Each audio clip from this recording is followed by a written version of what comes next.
আমাদের খাদিজা এডিটিং এর সকল প্রকার পার্ট গল্প দেখতে আমাদের চ্যানেলটি সাবস্ক্রাইব করে পাশে থাকা বেল আইকনটিতে ক্লিক করে অল নোটিফিকেশন অন করে দিন। আপনার সাথে আমি কোনো কথাই বলতে চাই না, পথ থেকে সরে দাঁড়ান। সত্যি বলছি, তোমার প্রেমিকের চেয়েও বেশি ভালোবাসবো তোমায়, ছ্যাঁকাটাও তার চেয়ে বড় দেব। শেষ কথাটা ফিসফিসিয়ে বলে শব্দ করে হেসে ফেলল শাবাব। অপমানে শরীর রিরি করে উঠেছে, দাঁতে দাঁত চেপে একটা কথাই উচ্চারণ করল ফাবিহা। লম্পট কোথাকার। পাশ কাটিয়ে যেতে যেতেই শুনতে পেল শাবাবের স্বর কানে। গালে মলম লাগিয়ে নিও পরমা সুন্দরী, দেখতে ভালো লাগছে না। ফাবিহা দাঁড়িয়ে পড়ল, পিছু ঘুরে করুণ গলায় বলল, আমার পিছু ছাড়বেন কবে? শাবাবের চাহনি পরিবর্তন হলো, কোমল হলো চেহারার আদর। এবার বুঝি রহম করবে মেয়েটার উপর। পরক্ষণে মুখ ফুটে বলল, আমার সাথে প্রেম করো, এখন আর কিছু করবো না, ছ্যাঁকা দেব। শাবাবের ঠোঁটে ফিচেল হাসি। ফাবিহা নিজের কাজে নিজেকে দোষারোপ করল। সে কেন হে বেয়াদব ছেলেটার সাথে কথা বলতে গেল? এ সোজা হওয়ার মতন ছেলে না। রাস্তা পার হওয়ার আগে সামনে দিয়ে একটা ট্রাক গেল। যদি লম্পটটাকে পিষে মারতে পারত না, তবে ক্ষোভ মিটে যেত। তাসিন হুরাইনের বিয়েতে তাসিনের মায়ের পক্ষের কোনো লোকজন এলো না। বরপক্ষ থেকে খুবই কম লোকজন গেল হুরাইনের বাড়ি। মসজিদে অবস্থানরত সকলে অপেক্ষায় আছে। স্বল্প পরিমাণ দেনমোহর ধার্য করে বিবাহ সম্পন্ন হয়ে গেল। জনাব আজাদ জামাতা নিয়ে বাড়ি ফিরলেন। হুরাইনের এক অজানা অনুভূতি হচ্ছে। সে নিজেকে বুঝে উঠতে পারছে না। বুক ধুকপুক করছে তার।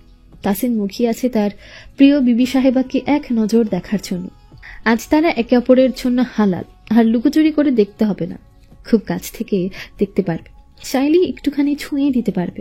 পুরো পর্দার সহিত বিদায় দেওয়া হলো হুরাইনকে। প্রিয় বাবা মা, প্রিয় পরিবার ছেড়ে যেতে বুক ফেটে যাচ্ছে তার। নিকাবের ভেতর তার গাল ভিজে একাকার, চোখ জোড়ে এখনো জলে টইটুম্বর। গাড়ি চলছে তার আপন গতিতে। হুরাইনের কান্নার মাঝে একটা শক্তপোক্ত হাত তার হাত ছুঁয়ে দিল। কেঁপে উঠল হুরাইন। কান্না থেমে গেল তার। তাসিন কেমন বিহবল চোখে তাকিয়ে রইল। ছোট স্বরে শুধালো, পানি খাবে? হুরাইন জমে বসে রইল, নড়াচড়া করতে পারল না। তাসিন তার জড়তা দেখে বলল, বেবি তুমি আমার, ভয় নেই, পানি দেব? হুরাইন মাথা নেড়ে না জানালো। আর চোখে একবার সামনে ড্রাইভারের দিকে তাকাতে গিয়েও মাথা নিচু করে ফেলল। তাসিন বলল, ওনাকে নামতে বলি, তুমি পানি খাও। এবারেও না সুযোগ মাথা নাড়ল হুরাইন। নতুন বউ নিয়ে গাড়ি এসে থামল বাড়ির সামনে। সাজিদা বের হয়ে এলেন না। হুরাইনের ফুফু শাশুড়িরা আগ বাড়িয়ে সব করেছেন। মান রক্ষা করতে হবে যে, যিনি হুরাইনকে দেখেছেন তিনি মাশাল্লাহ বলে থামছেন। এভাবে এতগুলো দৃষ্টির কবলে পড়ে অস্বস্তি বাড়ল হুরাইনের। কাউকে কিছু বলতেও পারছে না, চুপচাপ সবটা মেনে নিতে হলো। নিচি ফোন করলো ফাবিহাকে, জানালো তাসিন বউ নিয়ে এসেছে। সাথে রাগ বিরক্তি দুটোই প্রকাশ করলো। বড় ভাইয়ের বিয়ে, অথচ আমি একমাত্র বোন হয়ে বিয়েতে যেতে পারলাম না। বিয়ে নাকি কোন শোকের মাঝে আছি বুঝতেই পারছি না। কোনো হই হুল্লোড় নেই। তুমি আমার ভাবি হলে কত ভালো হতো। ফাবিহা নিজের কান্না চেপে ধরল। আল্লাহ যা করেন আমাদের ভালোর জন্যই করেন। মা ডাকছে আমায়, পরে কথা বলবো। শোনো না, তুমি আসবে কাল? চেষ্টা করব। বলে কল কেটে দিল ফাবিহা। তার কিচ্ছু ভালো লাগছে না। হিতাহিত জ্ঞান শূন্য হয়ে নিজেকে আঘাত করার চেষ্টা করলো। টেনে সব চুল ছিঁড়ে ফেলতে ইচ্ছে করছে। রাগিয়ে এবার চুলের উপর পড়ল। পরক্ষণে হাঁটু গুটিয়ে মুখ লুকিয়ে কাঁদল। দেখতে ইচ্ছে করলো সে সৌভাগ্যবতী কে, যে দেখা না দিয়েও তাকে পরাজিত করে তাসিনকে জিতে নিয়েছে।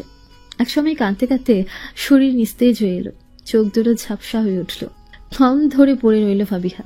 এখন আর চোখের পাতা মেলে ধরতে ইচ্ছে করছে না। এখন পর্যন্ত শাশুড়ির দেখা পেল না হুরাইন। চারদিক থেকে তাকে ঘিরে রেখেছে প্রতিবেশী, আত্মীয় স্বজন। মেয়েদের ভিড় ঠেলে একজন পুরুষ স্ত্রীকে ডাকতে চলে এলেন এই ঘরে। এসে যেহেতু পড়েছেন, কৌশলে একবার তাসিনের বউকে দেখে নিলে মন্দ হয় না। আফসোস, চুকিয়ে ঝুঁকি দিয়েও তিনি দেখতে পেলেন না নববধূর মুখশ্রী। পুরুষ কণ্ঠ কর্ণগোচর হওয়া মাত্র তড়িৎ মুখ আড়াল করে ঘুরে বসে হুরাইন। তার বুকে তীব্র কম্পন হচ্ছে, নিজেকে শান্ত করতে পারছে না। হুরাইনের অন্তরে ভয়, ওই অজ্ঞাত ব্যক্তিকে তাকে দেখে নিয়েছে, দেখলেও বা কতটুকু। ধীরে ধীরে মিলিয়ে গেল সে পুরুষ কণ্ঠ। পূর্বের মতন ঘুরে বসতেই কেউ কেউ বুঝে নিলেন হুরাইনের ভয়। কেউ সরু গলায় বললেন, কি গো মেয়ে, আমাদের দেখে এমন মুখ ঘুরিয়ে বসেছ কেন? শুনলাম পর্দাশীল মেয়েদের মন স্বচ্ছ, অথচ তোমার মন দেখে অহংকারে ভরা। আমরা কি বিধর্মী নাকি? আমাদের দিকে তাকালে কি তোমার ইজ্জত যাবে? বৃদ্ধার কথা শুনে হুরায় নিজের অন্তর পরিষ্কার প্রমাণ করতে তড়িঘড়ি সাফাই দিল। ক্ষীণ স্বরে বলল, আপনি আমায় ভুল বুঝবেন না। একজন পুরুষ মানুষ এই ঘরে প্রবেশ করেছিলেন। ওনার সাথে দেখা দেয়া আমাদের সবার জন্য জায়েজ নয়। বৃদ্ধার চোখ মুখের আকার বড় হয়ে গেল। হা হুতাশ করে বললেন, তাসিনের মা তাসিনের জন্য কি ধরে এনেছে? এখনো বিয়ের গন্ধ চায়নি, অথচ শ্বশুর বাড়ি পা রেখে মুখে মুখে জবাব দেয় এই মেয়ের সংসারে অশান্তি ছাড়া আর কিছুই দিতে পারবে না। পাশে বৃদ্ধার মেয়ে ছিলেন। তুমি থামবে মা? অতঃপর হুরাইনের দিকে তাকিয়ে লজ্জিত ভঙ্গিতে বললেন, বয়স হয়েছে, সেকেলে মানুষ, তাই না বুঝে ধর্ম টেনেও কথা বলে ফেলেছে, কিছু মনে করো না। হুরাইন বলল, আমি কিছু মনে করিনি। বৃদ্ধা খেকে উঠলেন। মেয়েকে বললেন, ওঠ এখান থেকে। রাত বাড়তি ভিড়ভাট্টা কমে গেল। মাগরিবের নামাজ আদায় করলেও এশা এখনো আদায় করতে পারেনি হুরাইন। চোখ ঘুরিয়ে আশেপাশে কিছু খুঁজতেই ফুফু শাশুড়ি এসে মিষ্টি করে জিজ্ঞেস করলেন, কি খোঁজা হচ্ছে? আপনাকেই, অজু করব।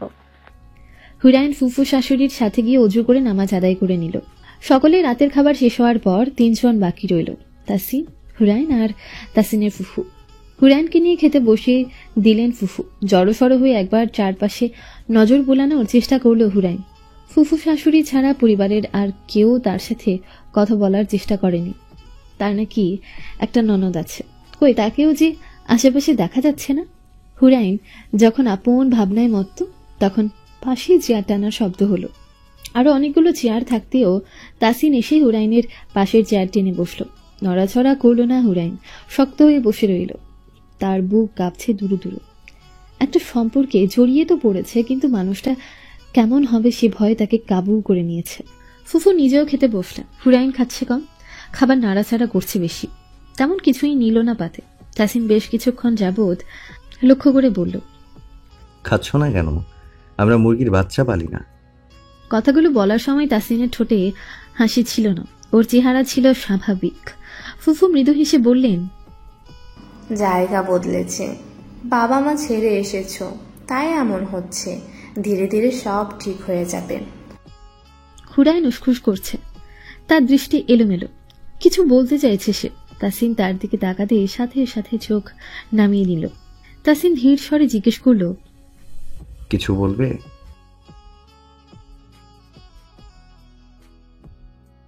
কোনো সমস্যা? আমি আর খাবো না। অস্ফুট স্বরে কথাখানা বলতেই তাসিনের কপালে ভাঁজ পড়ে চোখ দুটো ছোট হয়ে এলো। তীক্ষ্ণ চাপ দিল মস্তিষ্ক। ফুফুকে বলছে অথচ তাকে এড়িয়ে যাচ্ছে। তাসিন বাধা দিল না। হুরাইন উঠে পড়ল। পেটে খিদে থাকলেও গলা দিয়ে নামছে না। বাড়ির কথা খুব মনে পড়ছে। হালকা পাতলা ফুল দিয়ে তাসিনের ঘর সাজানো হয়েছে। বিছানার মাঝখানে মাথায় কাপড় টেনে দৃষ্টি নিচু করে বসে আছে হুরাইন। তাসিন ঘরে ঢুকে দরজা লক করে দিল। শরীরে একখানা নীল সুতি শাড়ি, মুখে কোনো কৃত্রিম সাজ নেই। ছোট্ট নাকফুলটা ঝিলিক দিয়ে উঠছে।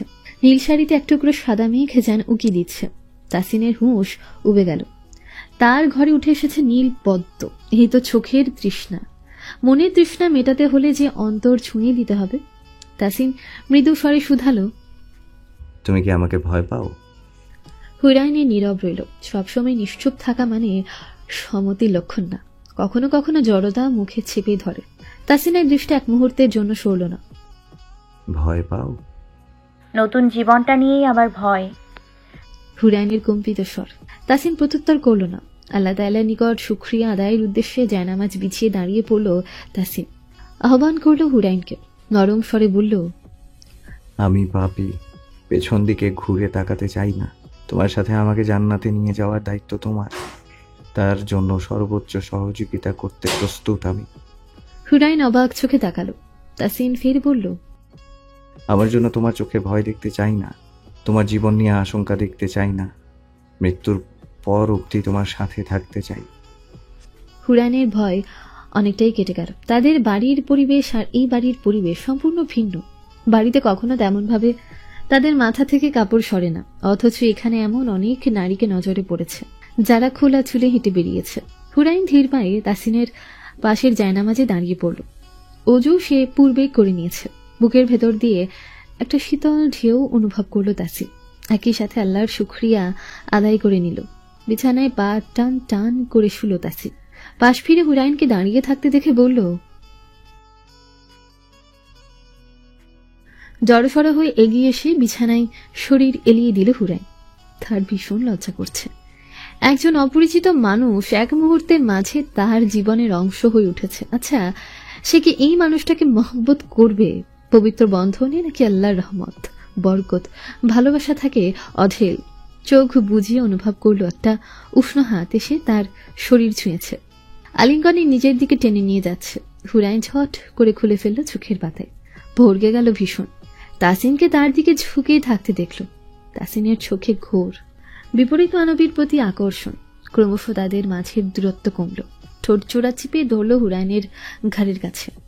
গতদিনের মতন আজও অনেকে এসে হুরাইনকে দেখে যাচ্ছে। কাল তার মাঝে ভীতি থাকলেও আজ চোখ মুখ উজ্জ্বল। সকালে ফুফু শাশুড়ি পরিচয় করিয়ে দিলেন হুরাইনের একমাত্র ননদ নিশির সাথে। মেয়েটা খুব একটা কথা বলল না, ভাবি নিয়ে তেমন উল্লাস নেই তার। হুরাইনের মনে হলো বেশ মেপে চেপে কথা বলে। দুপুর হওয়ার পূর্বে একটা মেয়ে নিয়ে হুরাইনের কাছে ছুটে এলো নিশি। সালাম দিল হুরাইন। মেয়ে মানুষটা বয়সে তার তুলনায় বড় হবেন, এক কথায় রূপবতী নারী। হুরাইন তার দৃষ্টিতে থতমত খেল। কেমন গম্ভীর দৃষ্টিতে তাকে দেখছেন। নিশি বলল, উনি আপনার ননদ হয়, আমার কাজিন ফাবিহা আপু। মিষ্টি করে হাসল হুরাইন। ফাবিহা আরো ঘোরের মাঝে ডুবে গেল। এবার বুঝলো এই নারীর সাথে প্রতিযোগিতা করা, যুদ্ধে নামার যোগ্যতা তার নেই। গুণের কথা পূর্বেই শোনা হয়েছে, আজ তার লাবণ্যময় রূপও দেখা হয়ে গেল। ফাবিহা নিজেকে স্বাভাবিক করে জোরপূর্বক মৃদু হাসল। বলল, আপনাকে দেখার আগে ভেবেছিলাম আপনি সৌভাগ্যবতী বলেই তাসিন ভাইকে জীবন সঙ্গী রূপে পেয়েছেন। এখানে এসে আপনার সম্পর্কে জেনে আপনাকে দেখে আমার ধারণা পরিবর্তন হলো। আপনি নন, তাসিন ভাই সৌভাগ্যবান পুরুষ। আপনার মতো স্ত্রী কতজন পুরুষের ভাগ্যে জোটে? হ্যাঁ, সামনের আপুটাকে ভালো লেগেছে হুরাইনের। বলল, আমাকে তুমি সম্বোধন করবেন আপু, আমার ভালো লাগবে। ফাবিহা বুকের কষ্ট চেপে ঠোঁট প্রসারিত করে হাসল। বলল, তুমি খুব মিষ্টি মেয়ে। তোমার সংসার জীবনে শান্তির বৃষ্টি হোক।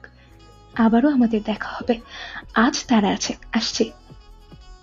হুরাইন বলল, এখনই চলে যাচ্ছেন আপু? আপনাকে কাল থেকেও দেখলাম না, আর এখনই বিদায় নিচ্ছেন? ওই যে বললাম তারা আছে, আসছি। ফাবিহা চলে যেতেই হুরাইনের মন খারাপ হয়ে গেল। ফাবিহা বাড়ি পথে রওনা দিয়েছে। তাসিনকে মাথা থেকে ঝেড়ে ফেলার চেষ্টা করে গেল। তার সুখের জীবনে কাটা হয়ে থাকতে চায় না ফাবিহা। ওই মেয়েটাও নিশ্চয়ই তার মতন রঙিন স্বপ্ন নিয়ে এসেছে। তার সংসারের অশান্তির কারণ কি করে হয় ফাবিহা? সকালে বাবার সাথে কাজে হাত লাগিয়ে আর বাড়ির ভেতর প্রবেশ করেনি তাসিন। হুরাইনের আশেপাশে সারাক্ষণ কেউ না কেউ বসা রইল। এখন বসে আছে তাসিনের ফুফাতো বোনের মেয়ে। সে অপলক হুরাইনের ঠোঁটের দিকে তাকিয়ে রইল। হুরাইন যতবার তার দিকে তাকিয়েছে ততবারই তাকে একইভাবে দেখতে পেল। ইশারায় জিজ্ঞেস করল, তাকিয়ে আছো কেন বুড়ি? আপনার ঠোঁট আমার ভালো লাগে। তাসিন ভেতরে ঢুকে মেয়েটাকে বলল, একটু বাইরে যাও তো আম্মু। বাচ্চা মেয়েটা চলে গেল এক ছুটে। তাসিন গলা ঝেড়ে গভীর স্বরে বলল, আমারও ভালো লাগে। হুরাইনের প্রশ্নাত্মক দৃষ্টি পড়ে দুষ্টুমি ফুটিয়ে তুলল চোখে মুখে। ধীর স্বর বলল, ঠোঁট। লজ্জা পেয়ে পিছু ফিরে গেল হুরাইন। পিড়পিড় করে বলল, খুব বাজে। ফাবিহা বাবার সঙ্গে ক্যাম্পাসে যাচ্ছে। তিনি বাড়ি আসার পরই স্ত্রীর কাছে মেয়ের ব্যাপারে জানতে পারলেন। বাইকের পেছনে মেয়েকে নিয়ে সড়কে উঠে জিজ্ঞেস করলেন, মন খারাপ? ফাবিহা অন্যমনস্ক ছিল, বাবার কথা শুনতে পেল না। বাবা একটু জোর দিয়ে ডাকলেন, ফাবিয়া। রাস্তা থেকে চোখ সরিয়ে বাবার কথার প্রত্যুত্তর করল ফাবিহা। বাবা ফের জিজ্ঞেস করলেন, মন খারাপ? মন খারাপ কেন হবে বাবা? ফাবিহা হয়তো বাবার প্রশ্নের গভীরতা বুঝতে পারেনি। তিনি তপ্ত শ্বাস ছেড়ে বললেন, তাসিন আর তোমার খালা খালু যা করেছে ভুলে যাও মা। ভেবে নাও তোমার জন্য তাসিন উত্তম কেউ নয়। তোমার জন্য যাকে সৃষ্টি করা হয়েছে সে এখনো আসেনি তোমার জীবনে। সঠিক সময়ে তার আগমন ঘটবে। ফাবিহা মনে মনে বলল, যাকে আমার জন্য সৃষ্টি করা হয়নি তার প্রতি কেন আমার মনে অনুভূতি সৃষ্টি হলো? মুখে কিচ্ছু না বলে নীরব রইল। ফাবিহার বাবাও আর মেয়েকে কাটাতে চাইলেন না। মেয়েকে সুন্দরভাবে বুঝিয়ে তিনি বাবার দায়িত্ব পালন করলেও তাসিন আর তার পরিবারের প্রতি তীব্র ক্ষোভ জমা হয়েছে। একজন বাবা কখনোই মেয়ের অপমান মেনে নিতে পারেন না। তাদের কাছে সর্বাধিক প্রিয় তাদের কন্যা। ক্যাম্পাসে এসে আর খোঁজাখুঁজি করতে হলো না। শাবাব ফাবিহার অপেক্ষায় দাঁড়িয়ে রইল। ছোট একটা সিগারেট চেপে মাত্রই লাইটার অন করলো। ঘুরে দাঁড়াতে তার পীড়িতের রানীকে দেখে ঠোঁট বাঁকা করলো। সাথে মধ্যবয়স্ক লোক দেখে ভ্রু কুচকে গেল তার। চেহারায় অনেকটা মিল দেখে শাবাব হুট করে শব্দ করে হেসে ফেলল। পাপা কি পারি পাপাকে নিয়ে এসেছে তাকে থ্রেট দেওয়ার জন্য। ফরহাদ সামনে তাকিয়ে বলল, ভাই আপনার শিকার আসতেছে, সাথে দেখি কারে নিয়ে আইছে। আমার শ্বশুর বাবা জানকে নিয়ে এসেছে, বিয়েটা এবার করেই ফেলতে হবে ফরহাদ। আজ থেকে ভাবি ডাকবি সব সময়। ফরহাদ আশ্চর্য হয়ে তাকিয়ে রইল শাবাবের মুখপানে। শাবাব ভাইয়ের মুখে বিয়ের কথা মানায় না। এই মেয়েটাকে তো একদমই না। গার্লফ্রেন্ডের বিয়ের কথা তিনি কখনো মাথাতেই নেননি, মুখে নেওয়া তো দূরের ব্যাপার। 2 মাস না পেরোতেই ব্রেকআপ। আর এই মেয়ের সাথে তো প্রেমের সম্পর্কও নেই, যা আছে কেবল অপমান আর শত্রুতা। শাবাবের মুখভঙ্গি দেখে বোঝার উপায় নেই সে সিরিয়াস নাকি ঠাট্টা করেছে। ফাবিহার বাবা আতাউর রহমান শাবাবের মুখোমুখি দাঁড়ালো, চোখ মুখ গম্ভীর। শাবাব ভদ্রতা করে সিগারেট ফেলল না। সে যা নয় তা দেখাতে চায় না। ফুস ফুস করে ধোঁয়া ছেড়ে দিল মুক্ত আকাশে। নাক মুখ দিয়ে ধোঁয়া বের করার দৃশ্য দেখে আতাউর রহমান চোখ কুচকে নিলেন। ফাবিহা নির্লিপ্ত।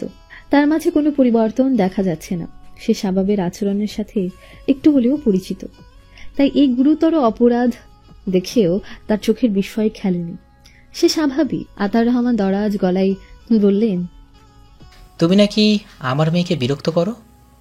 শাবাব ফাবিহার দিকে তাকিয়ে ঠোঁট চেপে হেসে বলল, করি তো। কিভাবে বিরক্ত করি বলনি জানেমান?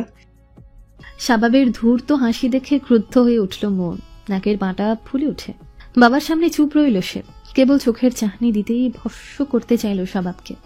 অভদ্র শাবাব বুকের বাঁ পাশে হাত চেপে নিজেকে অনুভূতি প্রবণ দেখালো। মেয়ে কি আসক্তি কণ্ঠে ঠেলে দিয়ে বলল, ইস জানেমান, এমন চাহনি দিলে মরে যাব তো। আতাউর রহমানের মেজাজ তুঙ্গে। তিনি ভদ্রভাবে ছেলেটাকে বুঝিয়ে বিষয়টা শেষ করতে চাইলেন।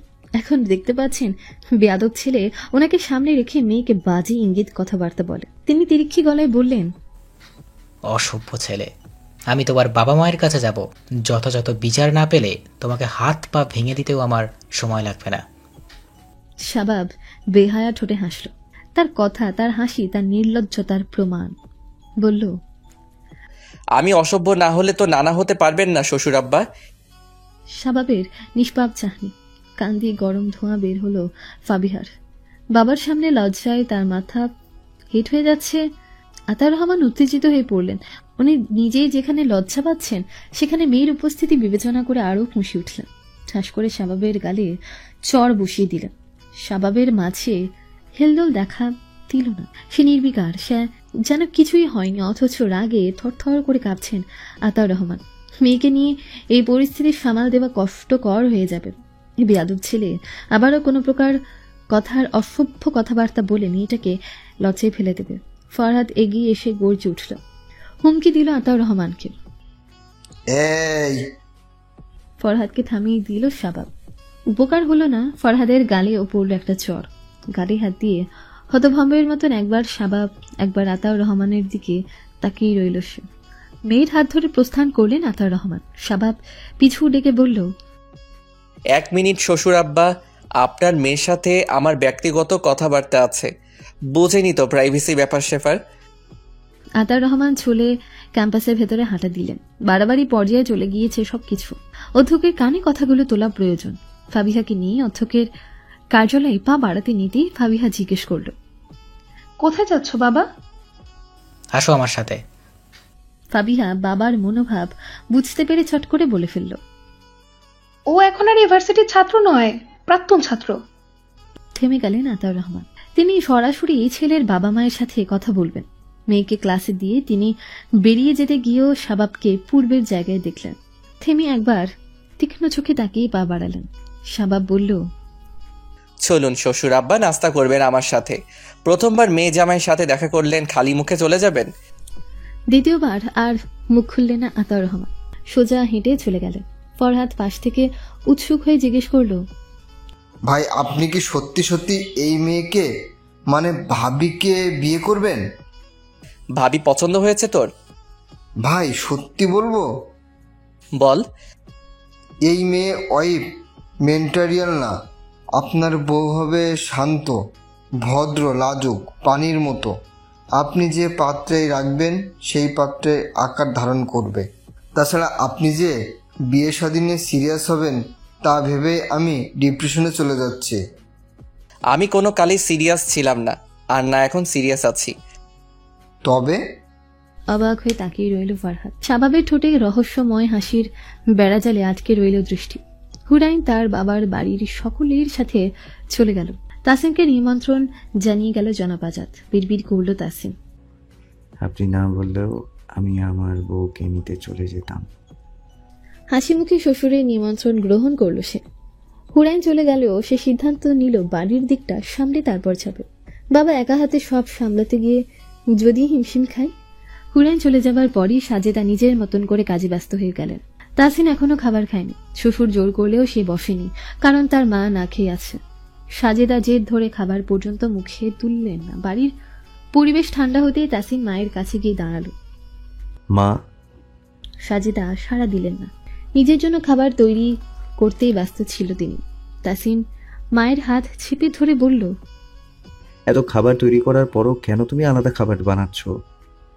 সাজেদা হাত ছাড়া দিয়ে বললেন, সর, এসব আদিক্ষেতা আমার সাথে দেখাবি না। যা চেয়েছিস করে নিয়েছিস, আমাকে আমার পরিবার আত্মীয় স্বজনের কাছে ছোট করেছিস, আর কি চাই? অসহায় চোখে তাকালো তাসিন, নরম কণ্ঠে বলল, মা, যেখানে ফাবিহা মেনে নিয়েছে সেখানে তুমি আর খালা কেন বুঝতে চেষ্টা করছো না? আমি যদি ফাবিহাকে বিয়ে করতাম, তার সাথে সহজ হতে না পারলে কি সে কষ্ট পেত না? তখন তো প্রতিকারের উপায়ও থাকতো না। একসময় অতিষ্ঠ হয়ে দুজনই আলাদা হওয়ার রাস্তা বেছে নিতাম। তাতে কি লাভ হতো? আমাকে হয়তো কেউ কিছু বলতো না, কিন্তু ফাবিহার দিকে সকলেই আঙ্গুল তুলত। তুই যে এখানে নিজের স্বার্থে কথা বলছিস সেটা আমি বুঝতে পারছি না। তাসিন মায়ের কথা সমর্থন করে বলল, আমি আমার স্বার্থ ছাড়া কথা বলছি না। অবশ্য আমার স্বার্থ এখানে আছে, সাথে জড়িয়ে আছে ফাবিহার ভালো। সাজেদা একমনে খাবার তৈরি করছেন। তাসিন হতাশার নিঃশ্বাস ছেড়ে বলল, আমি এখনো খাইনি মা। সাজেদার হাত থেমে গেল কয়েক সেকেন্ডের জন্য। শত হলেও মায়ের মন, অন্যদের জন্য রুক্ষ হলেও সন্তানের প্রতি সকলের হৃদয়ের স্থান আলাদা। ছেলেকে বুঝতে না দিয়ে আবারও হাত চালিয়ে বললেন, যার জন্য এত আয়োজন সে তো দিব্যি খেয়ে দিয়ে বাপের বাড়ি গিয়ে উঠেছে, স্বামীর খাওয়ার খোঁজ নেয়নি বুঝি? মা যে কথার তীক্ষ্ণ বাণে তাসিনকে কুপকাত করার চেষ্টা করছেন সেটা স্পষ্ট টের পেল তাসিন। মাকে জড়িয়ে ধরে বলল, আর রাগ করে থেকো না মা। সাজেদা গম গমে গলায় বলল, খেতে বসো গিয়ে। নিঃশব্দে হাসল তাসিন। মায়ের রাগ একটু হলেও কমেছে। সে স্বস্তির শ্বাস নিল। শ্বশুর বাড়ির আঙিনায় পা রাখল তাসিন। এ নিয়ে 50 বার শ্বশুর বাড়ি এলো সে।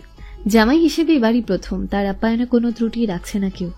তবু তাসিনের সবকিছুতে একটা কমতি মনে হচ্ছে, আর সেটা তার বিবি। রাতের খাবারে শ্বশুর আর বড় শালকের সাথেই বসলো সে। স্ত্রীকে ছাড়া দুঃখী মন নিয়ে খেতে বসলো। তাকে চমকে দিয়ে পাশে এসে দাঁড়ালো হুরাইন। বাবা, ভাই, স্বামী তিনজনকেই বেড়ে খাওয়ানোর দায়িত্ব পালন করলো সে। তাসিন করুণ চোখে তাকালো। সারা জীবন তো বাবার পাশেই দাঁড়িয়েছিল, এখন তো তার পাশে দাঁড়াতেই পারে। হোসেন বলল, তুই বসে পড়। আমি পরে সবার সাথে খাবো। মা, ভাবি, আপুরা বসে আছেন। ঠিক আছে। জনাব আজাদ বললেন, জামাইয়ের পাতে গোস্ত দিন আম্মু। তাসিন নম্র স্বরে বলল, আর লাগবে না, পরে লাগলে নেওয়া যাবে। মনে মনে বলল, গোস্ত লাগবে না, আমার বউকে দিয়ে দিন, আমি চলে যাই। হুরাইন ঘুরে ঘুরে তিনজনেরই তদারকি করছে। নিজ উদ্যোগে সকলের পাতে খাবার দিচ্ছে। জনাব আজাদ মেয়ে জামাইয়ের দিকে দৃষ্টি তাক করে মেয়েকে বললেন, আপনি ভিতরে গিয়ে খেয়ে নিন আম্মু, বাকিটা আমি সামলে নেব। খেয়ে বিছানা ঠিক করে নিন। হুরাইন স্বাভাবিকভাবে কথাটা কানে নিয়ে ভেতরে ঢুকে গেল। তাসিন মনে মনে শ্বশুরের প্রতি কৃতজ্ঞ হলো। জনাব আজাদ আরেকবার তাসিনের দিকে তাকিয়ে গলা খাঁকারি দিয়ে বললেন, একটু ভাত দেবো? তাসিন বাদ সাধল। তার খাওয়া হয়ে গিয়েছে, মন পড়ে রইল বিবির কাছে। হুরাইন খাওয়া শেষ করে তাসিনকে নিয়ে গেল তার ঘরে। নিচু স্বরে বলল, আপনি শুয়ে পড়ুন, আমি একটু পর আসছি। খপ করে তার হাত চেপে ধরল তাসিন। পুরো দিনে মাত্র কাছে পেয়েছি তোমায়, এখন কোথাও যেতে হবে না। হুরাইন লজ্জায় মাথা নিচু করে নিল। থুতনি গিয়ে ঠেকল বুকে। মিনমিন করে বলল, মা আপুরা বসে আছেন, না গেলে কি ভাববেন? বিয়ে তাদেরও হয়েছে হুরাইন, তাদের সকলের উচিত স্বামীকে নিয়ে দরজা বন্ধ করে বসে থাকা। আর কেউ ভাবলে ভাবতে পারে তোমার স্বামী তোমায় অত্যাধিক মাত্রায় মহব্বত করে। পুলকিত নজর হুরাইনের। সে প্রশ্ন করল, সত্যি মহব্বত করেন আমায়? তাসিন চট করেই জবাব দিতে পারল না। ক্ষণ সময় চুপ রইল। আমার হৃদয়ের খুব কাছে, যাকে ভেবে আমার বুক তরপায়, যার জন্য আমার অপেক্ষা জমায়, তার প্রতি এই ব্যাকুল অনুভূতির কি নাম দেবে তুমি? ভালোবাসা নাকি ভালো থাকা? গভীর শ্বাসে টান পড়ে। থেমে যায় ভারী পড়া নিঃশ্বাসের শব্দ। পিনপত নীরবতা বিরাজ করে ঘর জুড়ে। দক্ষিণা জানলা দিয়ে ধেয়ে আসা মৃদু শীতল বাতাস। অপ্রত্যাশিত জবাবে অন্তর রঙিন হয়ে ওঠে হুরাইনের। আনন্দে সলজ্জ হাসি। সেদিন তাসিনা শুধালো, তুমি ভালোবাসো? হুরাইনের চোখে সত্যের ঝিলিক অকপটে প্রস্তুত করে শব্দ। গতকাল থেকে আমি আপনার প্রতি বিশেষ এক ধরনের টান অনুভব করি। ইনশাল্লাহ সেটা ভালোবাসায় পরিপূর্ণ হয়ে যাবে শীঘ্রই। তাসিন দূরত্ব কমায়। নাকে টেনে নেয় মিষ্টি খুশবু। হুরাইনের শরীর থেকে আতরের সুবাস ভেসে আসছে। চুলে মুখ গুজে দিয়ে তাসিন জিজ্ঞেস করল, এত সুগন্ধি কেন? কুকড়ে যাওয়া শরীর, মৃদু কণ্ঠস্বর। আপনার জন্য। কথা না বাড়িয়ে হাসল তাসিন। চট করে হুরাইনের মস্তিষ্কে কিছু প্রশ্ন উকি দিল। উত্তর তার জানা, কেবল স্পষ্ট হতে চাইছে সে। ঘুরে বসল তাসিনের মুখোমুখি। মুখে নববধূর ছাপ স্পষ্ট। খাড়া নাকের বাপাশে ছোট্ট সোনার নাকফুল জলজল করছে। বলল, আপনার মা কি আমার উপর নারাজ? জবাব না দিয়ে চেয়ে রইল তাসিন। ক্ষীণ সময় অপেক্ষা করিয়ে জিজ্ঞেস করল, কেন মনে হলো? হুরাইন ইতস্তত করে বলল, কাল থেকে ওনাকে দেখিনি। আমি যখন সকালে দেখা করতে গেলাম মুখ ঘুরিয়ে রাখলেন। বাবার সাথে এ বাড়ি আসার পূর্বে আবারও দেখা করতে গিয়েছিলাম, তিনি কথা বলেননি আমার সাথে। তাসিন দীর্ঘশ্বাস ছাড়ল।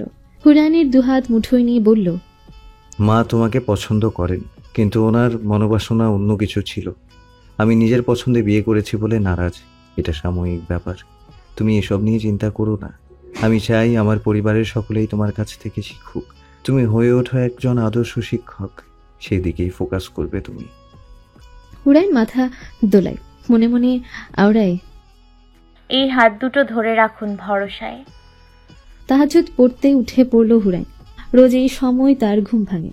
তাসিনকে কয়েকবার ডাকার পরও সে সাড়া দিল না, ডাকল না। একদিনে কারো মাঝে পরিবর্তন হওয়া সম্ভব না, তবে আল্লাহ চাইলে সেকেন্ডে সব সম্ভব। তাহাজ্জুদ পড়ে অপেক্ষায় রইল ফজরের। মুয়াজ্জিনের ডাক ভেসে আসছে চারদিক থেকে। ধীরে ধীরে বাড়ির পরিবেশ গরম হয়ে উঠল। সকলেই জেগে গিয়েছেন। বাদ নেই হুসাইনের ছেলে তাসি। সেও রোজ বাবা দাদার সাথে ফজর পড়তে মসজিদে যায়। হুরাইন জায়নামাজ সেরে তাসিনের মাথার পাশে এসে বসল। ধীর আওয়াজে ডাকল,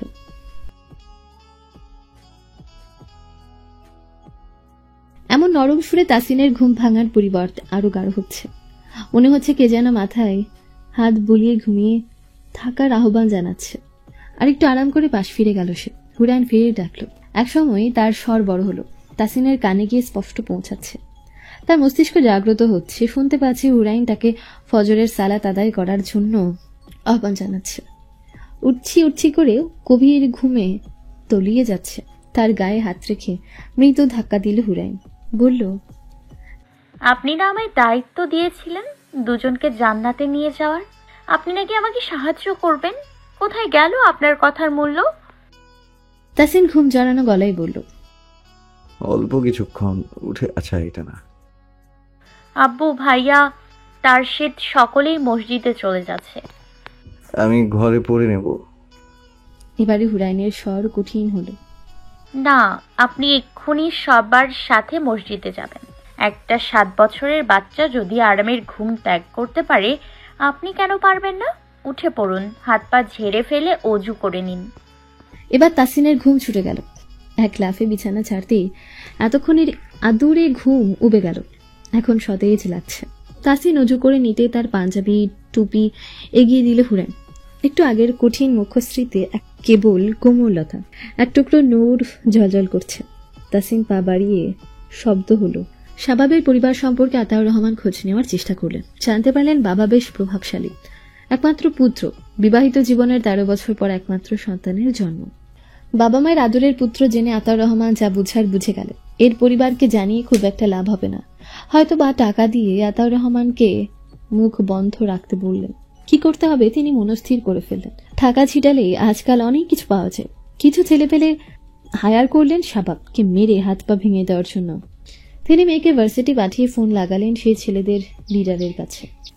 হ্যাঁ, হাত পা ভেঙে দিয়েছো, কয়েক মাস অন্তত আমার মেয়ে শান্তিতে থাকবে আর ওই বেয়াতোরটা শিক্ষা পাবে। উপাস থেকে অট্ট হাসি ভেসে এলো। চমকে উঠলেন আতাউর রহমান। তিনি বললেন, এই হাসছো কেন? যে কাজে পাঠিয়েছি সেটা করেছো? আমি শাবাব বলছি শ্বশুর আব্বা, আপনার মেয়ের জামাই আমার ছেলেদেরকেই আমাকে মারার জন্য পাঠিয়েছেন। বলি কি শ্বশুর আব্বা, একটু ঘিলু খাটিয়ে কাজ করুন। খ্যাক করে উঠলেন আতাউর রহমান। এই অসভ্য ছেলে, কি বলতে চাও তুমি? আমার ঘিলু নেই না? শাবাব কটাক্ষ করে বলল, আছে নাকি? বাপ মেয়ে দুটোই ঘিলু ছাড়া। ঘিলু থাকলে তো মেয়েকে আমার হাতে তুলে দিতেন। দাঁতে দাঁত চাপলেন আতাউর রহমান। তোমাকে সামনে পেলে না? মুখের কথা টেনে নিল শাবাব। রগড় করে বলল, বাড়ি নিয়ে জামাই আদর করতেন তাই না? অবশ্য শ্বশুর হিসেবে আপনি পারফেক্ট। আপনার মেয়ে নিয়ে লড়াইটা বেশ জমবে। আই লাভ ইউ শ্বশুর আব্বা। ইস, আপনার মেয়েকে এখনো আই লাভ ইউ বলা হয়নি। যাই গিয়ে বলে আসি। এই বেয়াত্তব, একদম ফোন কাটবি না। আমার মেয়ের কাছে যাবি না তুই। ছি, কি নির্লজ্জ, আমাকে আই লাভ ইউ বলা হচ্ছে। আতাউর রহমানের নাক মুখ লাল হয়ে গেল। ভারী লজ্জার ব্যাপার। শাবাব খট করে কল কেটে দিয়ে কুটিল হাসল। বিড়বিড় করে বলল, এবার দেখুন শ্বশুর আব্বা, কিভাবে আপনাকে নাকে দড়ি দিয়ে ঘোরাই। শরীরে তেল চর্বি বেড়ে গিয়েছে। দৌড়ঝাঁপ করলে শরীর ফিট থাকবে। কৃতজ্ঞতা জানান আমাকে। ছেলেগুলোর দিকে ফোন ছুড়ে দিয়ে সামনে পা বাড়ালো শাবাব। তার গন্তব্য ফাবিহা। হাত ঘড়িতে সময় দেখল সে। চোখে সানগ্লাস লাগিয়ে নবাবী স্টাইলে হাঁটছে। চেহারা, চলাফেরার স্টাইল, উচ্চতা বিচার করলে একজন হ্যান্ডসাম পুরুষ। কথাটা একেবারে মিথ্যে না। ক্ষমতাও তার কম না। বাবার একমাত্র ছেলে, টাকা পয়সা তো সব তারই। আড়ালে আবডালে জুনিয়র মেয়েরা ঠিকই আর চোখে দেখে তাকে। তাতে যেন স্বভাব দাম্ভিক হয়ে ওঠে। কি কম আছে তার? একটা মেয়ে কেন তাকে এড়িয়ে চলবে? ফাবিহার ক্লাস শেষ হওয়ার অপেক্ষায় রইল শাবাব। ক্যাম্পাসের গেট পেরিয়ে বেরোতেই শাবাবকে দেখে থমকে গেল ফাবিহা। অজানা ভয় মনে ভেতর বাসা বাঁধল। বাবা তো বললেন আজকের পর থেকে সে স্বাধীনভাবে চলাফেরা করবে। শাবাব নামক কোনো কালো ছায়া আর থাকবে না। ফাবিহা ধীরে ধীরে পাশ কাটানোর চেষ্টা করল। ডেকে উঠলেন শাবাব। আরে জানেমান, কোথায় যাচ্ছ? আমি তোমার অপেক্ষায় শুকিয়ে যাচ্ছি। ফাবিহা কথা বাড়াতে চাইল না। চুপ থাকাই শ্রেয়। শাবাব এগিয়ে এসে খপ করে ফাবিহার হাত চেপে ধরে বলল, চলো চলো জানেমান, শ্বশুর আব্বা বলেছেন তোমাকে আই লাভ ইউ বলতে। তুমি নাকি গতকাল কেঁদে কেটে পুকুর বানিয়েছ। আশ্চর্য, সামান্য আই লাভ ইউ শোনার জন্য কেউ এমন করে? ফাবিহা হতভম্ব হয়ে গেল। কি আবোল তাবোল বলছে এই ছেলে। হাত মোচড়ানো শুরু করে দিয়ে বলল, দেখো, পাবলিক প্লেসে স্ক্রিনকেট করো না। হাত ছাড়ো আমার। আচ্ছা, তাহলে আমার সাথে চলো। তোমার সাথে যাব মানে? কোথায় যাব আমি? তোমার শ্বশুর বাড়ি যাবে, চলো। বিয়ের আগে সবটা দেখতে হবে না? হাত ঝাড়ি দিয়ে সরিয়ে দিল ফাবিহা। তেজি কণ্ঠে বলল, কখনো না। তুমি যদি পৃথিবীতে শেষ পুরুষও হয়ে থাকো, তবু আমি তোমায় বিয়ে করব না, লম্পট একটা।